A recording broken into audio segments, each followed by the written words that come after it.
The moment my sister's wine glass slipped from her hand and shattered across the marble floor, everyone froze. You could hear the turkey sizzling in the kitchen. You could hear my father's heavy breathing. You could even hear my sister's diamond bracelet clinking against her wrist as she pointed at me. "You?" she shouted, her voice cracking with disbelief. "You have $26 million? My name is Claire Mitchell. And from wherever you're watching this, stay with me. Have you ever watched someone who used to pity you suddenly realize you've surpassed them, completely, quietly, and on your own? Because that's what happened to me at Thanksgiving dinner. My sister, Alyssa, had always been the star. The golden child. The one with the perfect curls, the private school education, and the parade of new cars every birthday. Meanwhile, I was the quiet one, the creative type, who didn't have much direction. That's how my dad used to introduce me to his friends. I wasn't supposed to succeed. I wasn't supposed to own a company or a penthouse or, God forbid, a bank account bigger than my father's. But here we were. Thanksgiving night. The table glittering with gold-rimmed plates, candles flickering between untouched glasses of Chardonnay. Alyssa's husband bragging about his startup, my uncle laughing too loud at his own jokes, and my dad, stone-faced, detached, pretending not to look at me. Then my aunt, tipsy and loud, broke the illusion. "So Claire," she said, leaning in, "I heard your little design app got bought out. How much did they give you again?" I tried to dodge it. "It's not about the money." But she pressed. And when I finally said the number, $26 million, the room tilted. Alyssa's jaw dropped. Her husband stopped mid-laugh. My dad blinked, slow and silent, like the air had been sucked out of him. Then came the sound, the wine glass breaking, her scream, and the chaos that followed. "You're lying," Alyssa shouted. "You couldn't have made that kind of money. You couldn't even afford your own prom dress." My uncle tried to calm her. My aunt whispered something to my mom. My dad's lips tightened, but he said nothing. In that moment I realized something. It wasn't the money that shocked them. It was that I'd done it without them.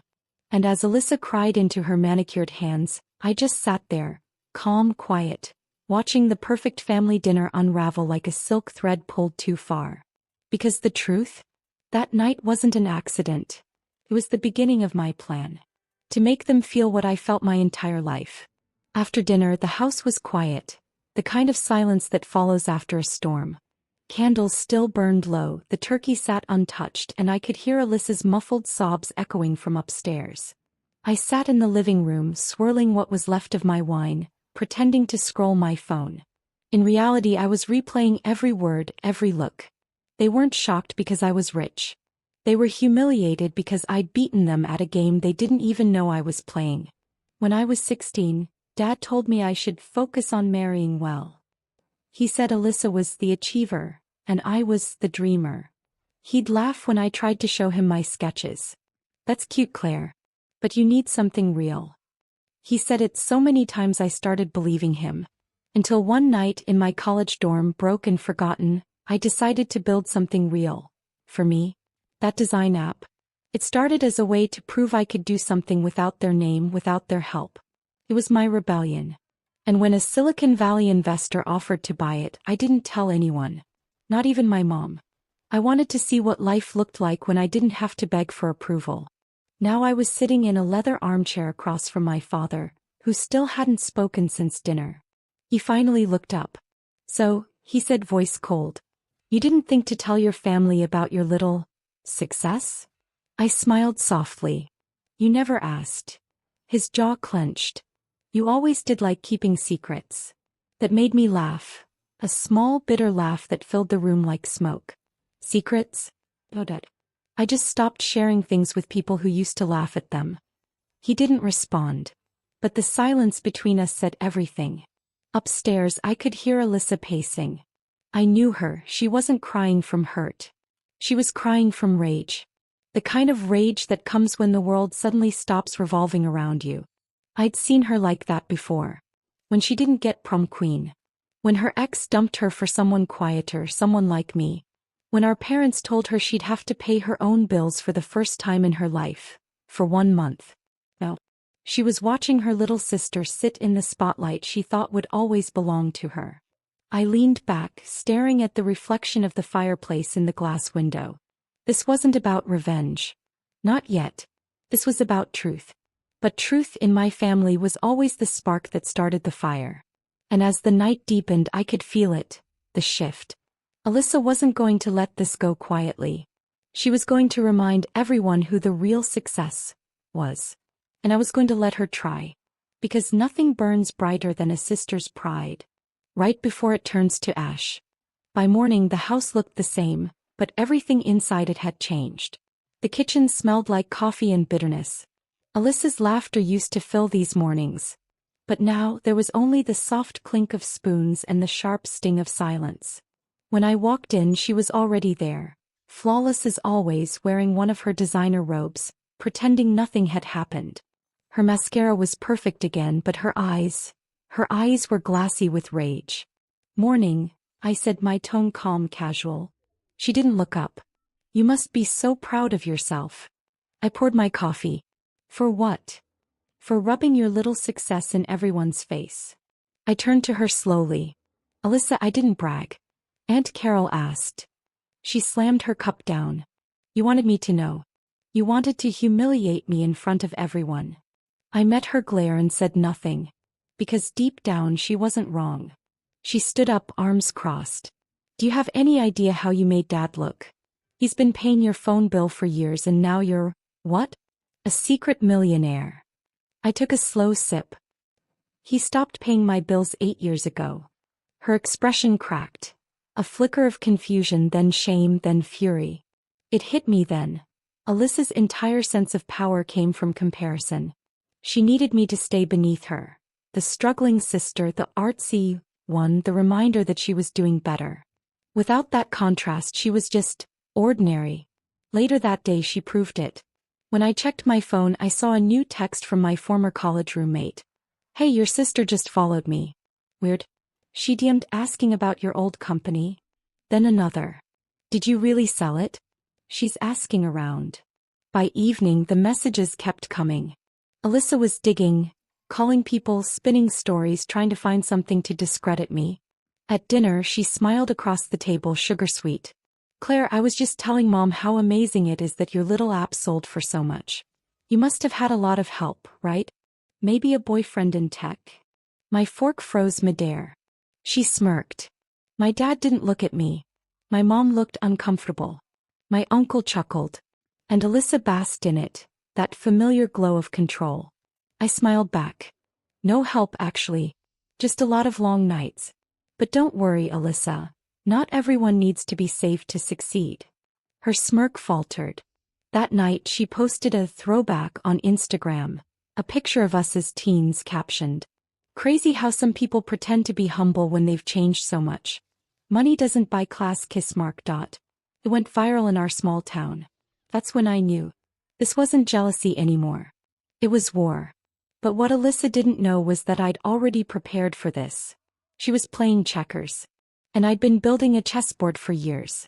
3 days later, Alyssa hosted her annual winter charity brunch. Her favorite event of the year. It wasn't really about charity. It was about being seen. About smiling for photos, name-dropping her husband's contacts, and letting the local magazine call her the heart of the community. This year she made sure to invite me. The invitation came with a note that read, "Would love for you to attend if you're not too busy with your million sparkling heart. I went. Of course I went. When I arrived, her house glittered like a showroom. Silver platters, crystal glasses, floral arrangements that smelled expensive. Alyssa floated between guests like she was hosting the Oscars. "Claire," she said loudly, drawing attention. "Everyone, this is my sister. The tech genius who struck gold." Her tone was syrupy sweet, but the glint in her eyes was venom. I knew what she was doing, baiting me into arrogance, waiting for me to stumble, to show off, to give her a reason to turn the crowd against me. So I smiled, quiet and kind. "Hi everyone, it's lovely to meet you." As conversations went on, she started dropping little comments like breadcrumbs. "Claire always had such wild ideas. We never thought they'd actually work. She's lucky, you know." Right place, right time. She's still figuring things out, but I'm so proud of her. Each word was carefully dipped in condescension. Each smile perfectly staged for sympathy. But she didn't know I'd invited someone too. Mark Allen, an old friend and more importantly the editor of the Morning Standard, the city's biggest local publication. I told him everything. About the years of neglect, the favoritism and the quiet climb I made while my family ignored me. He wanted a story. I wanted the truth out. So while Alyssa bragged to her guests about her volunteer hours and connections, Mark quietly took notes. Halfway through the brunch, she decided to make a show of it. "Claire," she said, tapping her glass, "why don't you tell everyone how much you made from your app? I'm sure people would love to know." The crowd turned. Cameras lifted. I smiled gently. "It's not about the number, Alyssa. It's about what it took to get there. Working 3 jobs, coding in a freezing dorm room while everyone told me to give up." A quiet fell over the room. Alyssa's smile froze. I looked right at her. "It's funny though. Sometimes the people who call you a failure end up asking for advice later." The silence turned sharp. Someone at the back coughed. Alyssa laughed nervously. "You're such a comedian." But Mark was already typing. The next morning the article dropped. The forgotten sister who built an empire, while her family looked away. It painted Alyssa's world for what it was: shallow, gilded, empty. The comments flooded in. "Wow, imagine being jealous of your own sister. Some people only clap for you when they're louder than you." Alyssa stopped answering calls that day. And I knew that was only the beginning. Because I hadn't exposed her out of anger. I'd simply opened the blinds and let the light in. By Monday morning the article had already made the rounds. Shared, reposted, dissected and screenshotted into family group chats. I didn't even have to read them to know what they said. Every message had the same flavor. "Did you see this?" Or, "That's not how it really happened, is it?" Alyssa went silent online. Her Instagram, usually a parade of brunch photos and designer outfits, went dark. But the silence didn't mean peace. It meant she was planning something. And I was right. That evening I got a call from Mom. Her voice was tight. "Claire, honey, what did you do? Your sister is devastated." "What I did?" I asked. "Mom, I told the truth. She's saying you fed lies to that newspaper, made her look bad on purpose." I laughed softly. "If the truth makes her look bad, that's not my problem." Mom sighed. "You always twist things. He loves you, Claire. She's struggling." I stared out my window at the city lights. "She's not struggling, Mom. She's losing control." When I hung up, I scrolled through my messages. My inbox was full. Reporters, old classmates, even people from high school I hadn't talked to in years. Everyone wanted a quote, a comment, a piece of the story. But I didn't give them one. I went quiet. I wanted Alyssa to hear the echo of her own noise. By Wednesday she broke her silence, with a vengeance. A video appeared on Facebook. Alyssa, teary-eyed, sitting in her kitchen. "I never thought my own sister would humiliate me like this," she began, voice trembling. "I've always supported her even when she was struggling. I just wish she'd told the truth." The video racked up views. Thousands of them. Her friends flooded the comments with sympathy. "You deserve better, girl, red heart. Sisters can be jealous too." She painted herself as the victim. Me as the cold, greedy sister who used her success to tear the family apart. For a few days it worked. People pitied her. She basked in that old attention again. Until the truth caught up. Mark called me Friday morning. "You should see this," he said. A tech blog had picked up on Alyssa's story. Only they did what tabloids do best: dig deeper. They found out she'd taken over $40,000 from my parents' family fund to pay off her credit cards. They found the receipts, the account transfers, the photos of her charity events that never actually donated a cent. The narrative flipped overnight. Suddenly, Alyssa wasn't the victim, she was the fraud. Comment sections turned brutal. Her video was flooded with laughing emojis and fact-check screenshots. She deleted everything. That night I got a text from her. Just one line. "You'll regret this." I stared at the screen for a long moment before replying. Alyssa, I didn't do this to you. You did this to yourself. She never answered. But I knew her too well. This wasn't over. She wasn't going to disappear quietly. And if she wanted to make it personal, then personal was exactly where I'd take it next. By the time December rolled around, I thought the storm had passed. The online noise faded, our parents stopped calling, and even Alyssa's name stopped trending in local gossip. But peace in our family never lasted. It only ever hid, waiting for someone to break it again. And as usual, it was Alyssa. It started with a text from Dad. Need to talk. Urgent. When I arrived at their house, it felt like stepping into a memory. Polished floors, family portraits, the faint scent of Mom's cinnamon candles. Alyssa was already there, sitting on the couch with her hands folded, eyes red but determined. Her husband stood behind her, arms crossed. Mom hovered by the fireplace, wringing her hands. Dad looked at me like a judge ready to pass sentence. Claire, he began, your sister has gone through hell these past few months. Her reputation, her business, all ruined. You need to make this right. I blinked. Make what right? Alyssa sniffled. You destroyed my life, Claire. You and your journalist friend. You didn't have to drag me into your story. I kept my voice calm. You dragged yourself in when you tried to discredit me. You went after my name first. Her husband scoffed. You sound proud of ruining people. I turned to him. I didn't ruin anyone. The truth did. Dad slammed his hand on the table. Enough. Family doesn't do this to family. I laughed quietly, that kind of laugh that comes from years of swallowing pain. Family? You mean the people who told me I'd never be anything? Who paid for her private school while I took out loans? Who called me a disappointment because I wanted something different? No one spoke. The air crackled. Alyssa's mask finally cracked too. Her voice rose, sharp and bitter. Because you were different. You were always jealous, always acting like the world owed you something. You think money makes you better than us. I stepped closer. No, Alyssa. It just made me free. The room went still. Even Dad didn't have a comeback. Then Alyssa did something I didn't expect.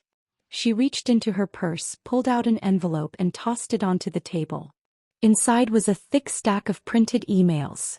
Messages between her and an online gossip outlet. Each one showed her feeding stories about me. Lies, half-truths, rumors about how I slept my way to success. She tried to destroy me professionally. Mom gasped. Dad's face turned gray. Alyssa whispered, I just wanted things to go back to how they were. I looked at her, really looked, and for the first time I didn't feel anger. Just sadness. You wanted me small, I said softly. Because that's the only way you knew how to feel big. She started to cry again, but this time no one moved to comfort her. Not even Dad. I picked up the envelope, slid it into my bag and turned toward the door. Enjoy the world you built, Alyssa. I'm done living in it. When I walked out, the cold winter air hit my face like a baptism. For the first time in years, I wasn't carrying her shadow, just my own light. But even then, I knew the story wasn't finished. Because before true peace comes, something always has to break completely. And what broke next was everything they'd ever believed about who really held this family together. 2 weeks after that confrontation, I got a call from my father. It was short, dry, almost businesslike. Claire, we're selling the house. The Mitchell house, their pride, their fortress of appearances, was being sold. Alyssa's scandals had bled through everything. Donations withdrawn. Sponsors gone. Her husband left. And the perfect family they built for show finally cracked under the weight of its own lies. I didn't gloat. I didn't need to. The silence between us was enough. When I hung up, I sat by my window watching the snow drift under the streetlight. It was quiet, the kind of quiet that feels like justice, not revenge. A week later, I got an invitation in the mail. From Mom. It wasn't fancy, just a handwritten note. Christmas dinner. Just us. Please come home. I almost didn't go. But something in me, that small aching part that still remembered love before it got twisted, wanted to see it through. When I walked into that familiar house, it was nearly empty. Boxes stacked in corners. Bare walls where pictures once hung. Mom stood by the tree, fragile but smiling. Dad sat quietly, staring into his coffee. And Alyssa, she was there too. No makeup. No designer coat. Just a wool sweater and a look I hadn't seen since we were kids. Small, human, lost. "Hey," she whispered. "Hey," I said back. For a moment, it was awkward. Two women who had spent a lifetime competing over the approval of people who were too broken to give it. Then she said something that stunned me. "I'm sorry." It wasn't dramatic. No tears. No excuses. Just two words that sounded heavy enough to be real. I didn't say it's okay. Because it wasn't. But I nodded. And that was enough. We ate quietly. Talked about nothing. The weather, the food, the boxes. For once, no one tried to outshine anyone else. It felt peaceful. When I got up to leave, Dad finally looked at me. He didn't say much. Just one sentence, gruff and raw. "You proved us wrong, Claire. And I'm proud of you." I wanted to cry. Not because I needed his approval, but because it was the first time he'd seen me as something more than the dreamer. Outside, the snow was falling thick and slow. I stood there for a while, looking back through the frosted window, watching the family I'd spent years trying to be part of finally start to look like one. Alyssa texted me that night. "I'm getting help. For real this time. Thank you for not destroying me." I smiled at the screen. "You did enough of that yourself." But I didn't mean it cruelly. Just honestly. Because the truth is, revenge was never the goal. Freedom was. And for the first time I felt it. The quiet. The peace. The end of everything that needed to end.